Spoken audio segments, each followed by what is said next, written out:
Hello everyone, welcome to perfect pinches. Sankranti వస్తుంది కదండి, అందుకని జంతికలు చేశాను.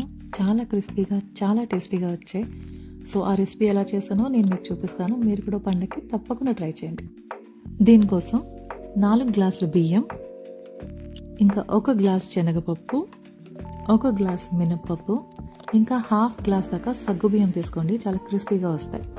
వీటన్నింటినీ ఇంటి దగ్గర కాకుండా కుదిరితే మిల్లు దగ్గరికి వెళ్ళి ఆడించండి. చాలా మెత్తగా వస్తుంది. ఇంటి దగ్గర అయితే చాలా టైం పడుతుంది. నెక్స్ట్ ఈ టెక్స్చర్ రాకపోవచ్చు. నెక్స్ట్ పిండి కలపడానికి సరిపడే ఒక పెద్ద మిక్సింగ్ బౌల్ తీసుకొని దానిలో ఇందాక ఆడించి పెట్టుకున్న జంతికల పిండి వేసుకుందాం. టేస్ట్కి తగ్గ సాల్ట్ వేసుకోండి, మీరు ఎంత కావాలంటే అంత. నెక్స్ట్ కారం వేసుకోవాలి. నేనైతే 2.5 స్పూన్స్ వేసుకున్నాను. కారం వీలైతే తక్కువే వేసుకోవాలి, ఎందుకంటే కలర్ చేంజ్ అయ్యే అవకాశం ఉంటుంది కాబట్టి. ఇందులోనే 1 స్పూన్ దాకా వామ్ తీసుకొని చేత్తో బాగా నలిపి వేసేద్దాం, యాడెడ్ ఫ్లేవర్ కోసం. ఈ వాము ప్లేస్లో నువ్వులు కూడా వేసుకోవచ్చండి, కానీ జంతికలు ఫ్రై అయ్యేటప్పుడు నువ్వులు సెపరేట్ అయిపోయి బాగా మాడిపోతాయి. ఈ పిండంతా ఒకసారి కలుపుకొని వేడి వేడి నూనెని ఇందులో వేయాలి. ఇలా నూనె వేస్తే జంతికలు చాలా గుల్లగుల్లగా క్రిస్పీగా వస్తాయి. నూనె వేసిన తర్వాత ఇలా స్పూన్తో మిక్స్ చేయండి, లేదంటే చేయి కాలిపోతుంది, చూసుకోండి. నెక్స్ట్ హాట్ వాటర్ వేసుకొని జంతికల పిండిని కొంచెం కొంచెంగా తట్టుకోండి.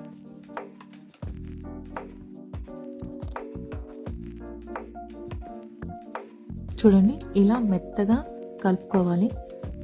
వాటర్ ఎక్కువైతే కొంచెం పిండి యాడ్ చేసుకోండి. బాగా గట్టిగా వచ్చేస్తే మరి కొంచెం వాటర్ యాడ్ చేసుకోండి.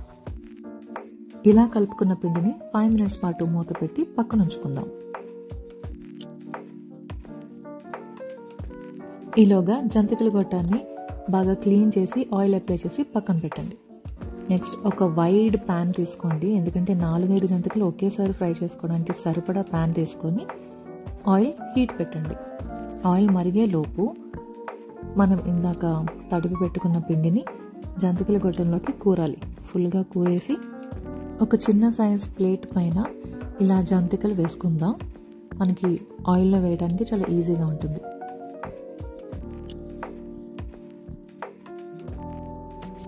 ఒకేసారి ఒక 4 to 5 ప్లేట్స్ దాకా వేసేసి పెట్టుకుందాం, టైం సేవ్ అవుతుంది. ఇలా జంతికల పిండి వేసిన తర్వాత దానిపైన నెమ్మదిగా జెంటల్గా అద్దాలి, సో దట్ అవి సెపరేట్ అయ్యకుండా ఉంటాయి. జంతిక రౌండ్గా నీట్గా వచ్చేస్తుంది, విడిపోకుండా వస్తుంది. అంతే, ఇలా 4-5 ప్లేట్స్లో రెడీగా పెట్టుకున్నామా.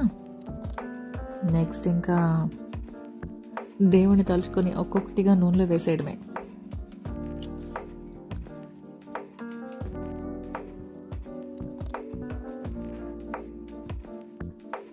ఇలా ఆయిల్లో వేసిన వెంటనే ఫుల్గా బబుల్స్ వస్తాయి. ఈ స్టేజ్లో అస్సలు డిస్టర్బ్ చేయకూడదు. బబుల్స్ అన్నీ తగ్గిపోయిన తర్వాత ఒక్కొక్కటిగా తిప్పుకొని ఇంకో వైపు కూడా ఫ్రై చేసుకుందాం.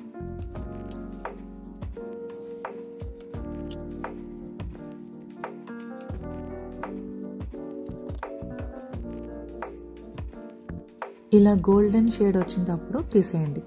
ఇంకా ఎక్కువ డార్క్గా ఉండాలి చూస్తే తీసిన తర్వాత ఆ హీట్కి ఇంకా కొంచెం డార్క్ అయిపోతాయి. సో ఈ స్టేజ్లోనే తీసేయండి. అంతే, వీఆర్ డన్. జంతికలు చేయాలనుకునే ముందు అబ్బో చాలా కష్టం అని నేను అనుకున్నాను, కానీ చేస్తున్నప్పుడు చాలా సింపుల్ అని అనిపించింది.